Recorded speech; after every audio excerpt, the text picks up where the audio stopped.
The most common obstacle is finding the time to meditate. But it really doesn't matter if you miss a day or 3. A regular practice is the most effective. But what truly matters is that you pick up where you left off and give yourself that 10 or 15 minutes, or whatever duration you choose, to look after your health of your mind. Feeling sleepy and perhaps even nodding off is also normal when beginning a meditation practice. That's because the mind confuses doing nothing with relaxation. Eventually, it will know the difference between a relaxed focus, what you're trying to achieve, and total relaxation, a byproduct of meditation. 3 tips that might prove helpful to stay alert and awake. Meditate sitting upright, not lying down. Try meditating first thing in the morning when the mind is a little bit brighter. Open a window, let in some fresh air. Many first-timers believe a library-like hush should greet every meditation session, which leaves them extra sensitive to every little distraction and sound.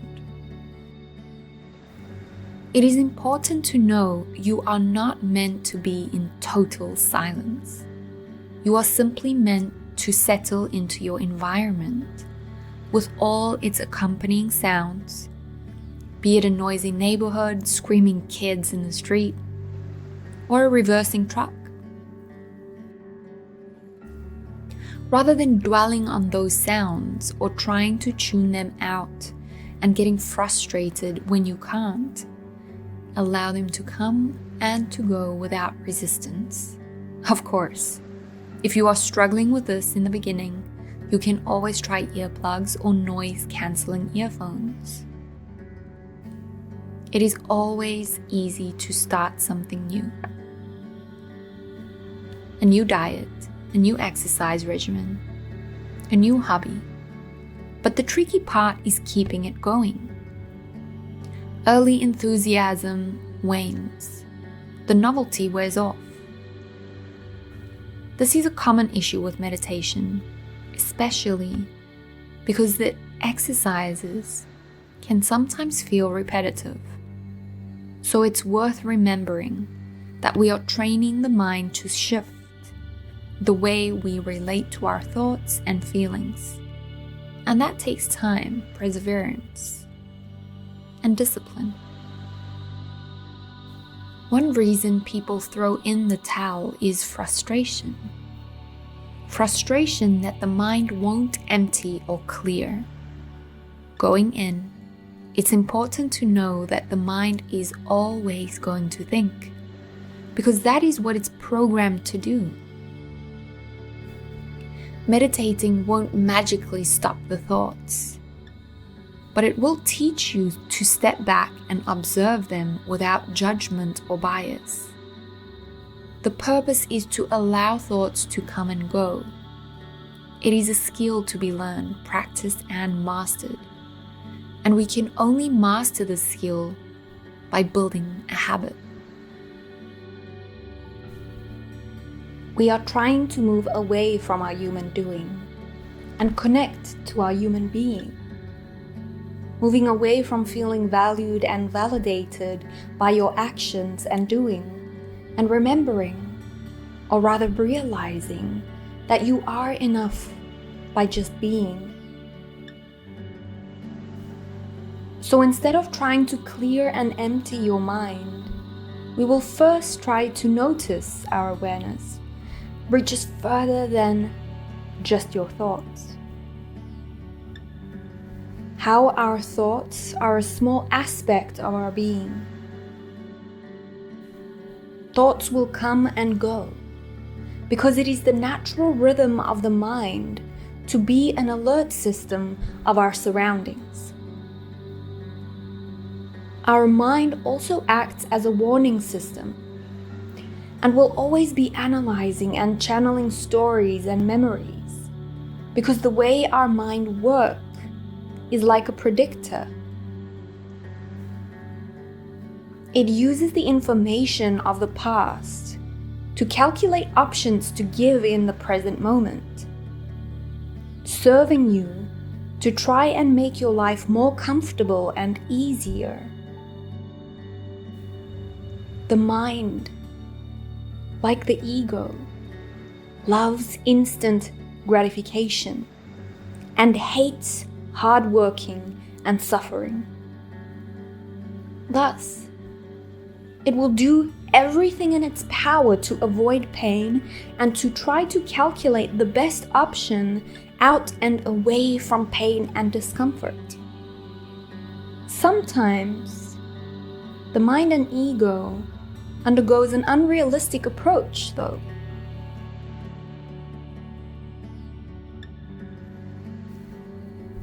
Life is not meant to be without discomfort. It is suffering that is optional when we dwell on something and the mind tries to go over and over a situation to see how it can change the outcome. Experiencing the same situation more than once is a form of torture, if you ask me. Because for our subconscious mind, time doesn't exist. So every time the thought or memory is fed by attention in your mind, it is as if that event or situation is really happening in the present moment again. You can observe this by how you feel.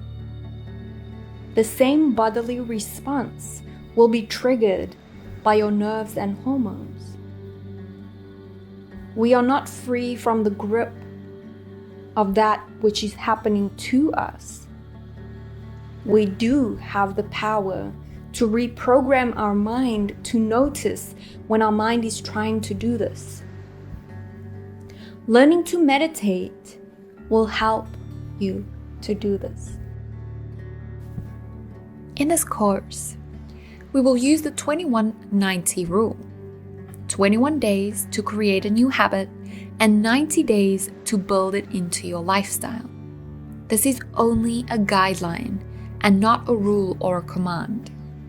Because from a scientific point, this is how long it takes to create a new habit.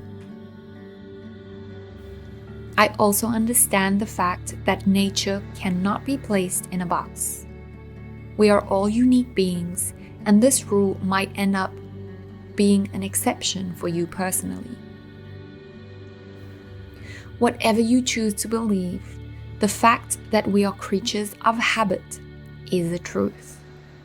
The mind loves repetition, and if we want to rewire our mind to fire in a different pathway, then we have to repetitively align action to intention.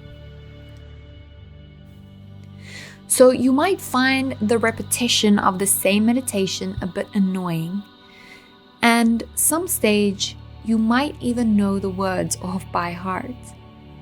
But this is a very good sign. It means you are reinforcing the meditative pathway in your mind. After a while, you will notice that as soon as you have the intention to sit down for a meditation, that you are already leading to that state before the meditation fully starts. This is all progress.